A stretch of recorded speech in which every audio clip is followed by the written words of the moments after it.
Hi, I'm Charlene, back again to talk to you about thinking and staying safe. In the past, we've done it in person, but this year, everything's different, so we're doing it by video. The biggest difference is you won't have a chance to ask me any questions because it's video. So if you have questions, feel free to ask your teacher, and your teacher can get in touch with us and we'll try and get your questions answered. We'll get back to you, okay? So today we're going to talk about how, like adults, kids have the right to have a safe and happy life. And in order to keep kids safe, and adults too, but today we're going to talk about keeping kids safe, there's rules. There's rules everywhere. There's rules at home, in church, in school, in your classroom. There's rules, and they're there for a reason. They're not there just to bug you. They're there to help keep you safe.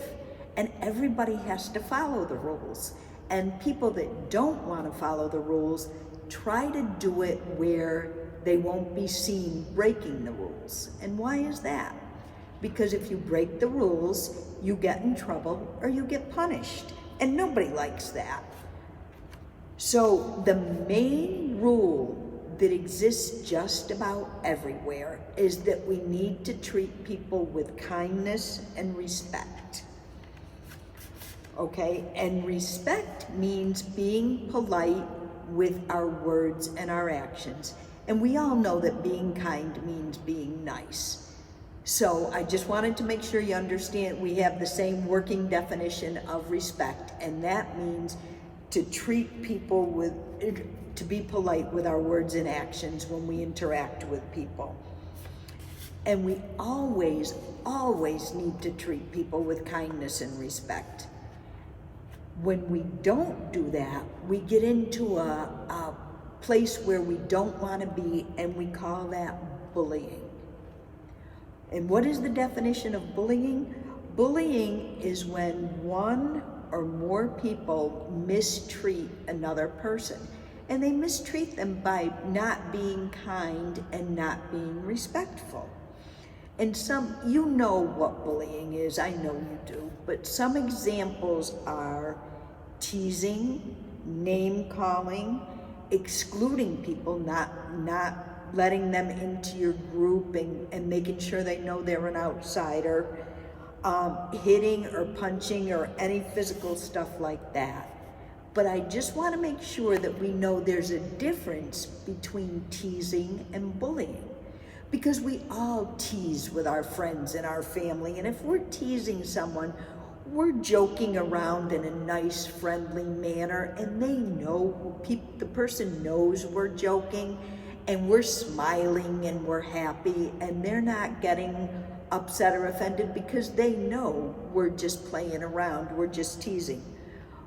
Bullying, however, is done in a very mean way, and it's meant to hurt other people's feelings or their bodies. So there's a big difference between teasing and bullying. And another type of bullying is cyberbullying. And this is important because in the last year, you've all been on your devices more, and cyberbullying is bullying that's done with technology, either the computer, on your phone, on your tablet, things like that.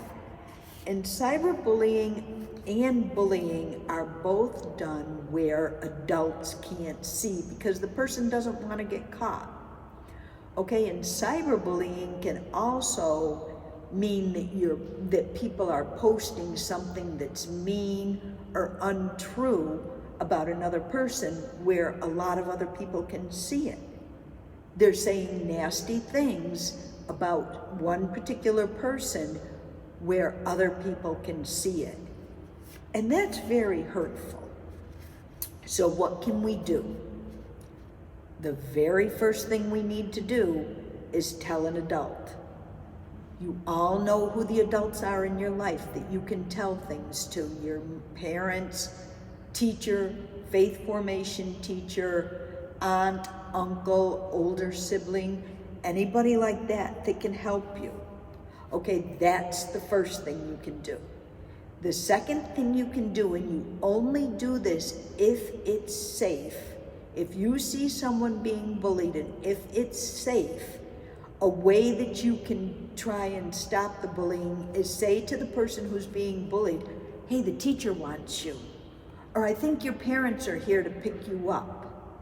Okay, that will interrupt the cycle, but only do that if you think it's safe to do so. The very first thing you should do is go and tell an adult, okay? And the other thing is that we really need to talk about, because I need to be very clear about this, is some people might tell you that if you tell your trusted adult, if you tell that the bullying is happening, that you're snitching or you're tattling, and that is absolutely not true. Bullying and cyberbullying are very dangerous. They create unsafe situations and they could cause a person harm. So when you tell a trusted adult that this is going on, what you're doing is keeping your friend or whoever's being bullied safe.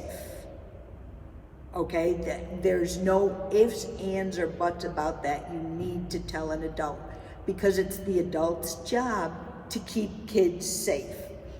And if you don't want to say the person's name, like Bob is bullying Sally, if you're not comfortable saying it flat out like that, what you can do is tell a trusted adult that, hey, at lunchtime, bad things are happening in the bathroom, or bad things are happening on the playground, and I think you need to be aware of it and you need to go check it out and see it. So if that makes you feel more comfortable than using people's names, then you can do something like that. You can say something like that, but you need to make sure that an adult is made aware of the situation. And for the person you can actually help the person that's being bullied by listening to them, by sitting with them, by being nice to them. Tell them you're sorry this is happening to them. Tell them that it's not their fault, because it's not. And you can also, if they want to go tell a trusted adult themselves, but they're a little nervous about doing it, you can go with them. Just to be a support system, for moral support, just so that they know that somebody cares. And if it's cyberbullying and it's something that's being posted on the internet, take a screenshot or save it. And you all know how to work those devices better than I do, so you know how to take screenshots and you know how to save things so that you can show the trusted adult what's actually happening. Okay, you can also, if there's anti-bullying groups in your school, once you're all back in school, you can get involved in an anti-bullying group and be involved in some positive change and change the culture. Okay?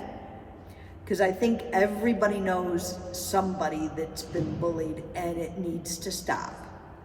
And these are just some ways that you can help. And that's all I have for you for today. Hopefully next year when we get together to talk about another way for us to think and stay safe, hopefully we can get together in person and we can have more of a discussion like we've had in the past. But for now, that's all I have. And like I say, if you have questions, let your teacher know and we'll get you some answers. Have a good day, and remember to be nice and be kind.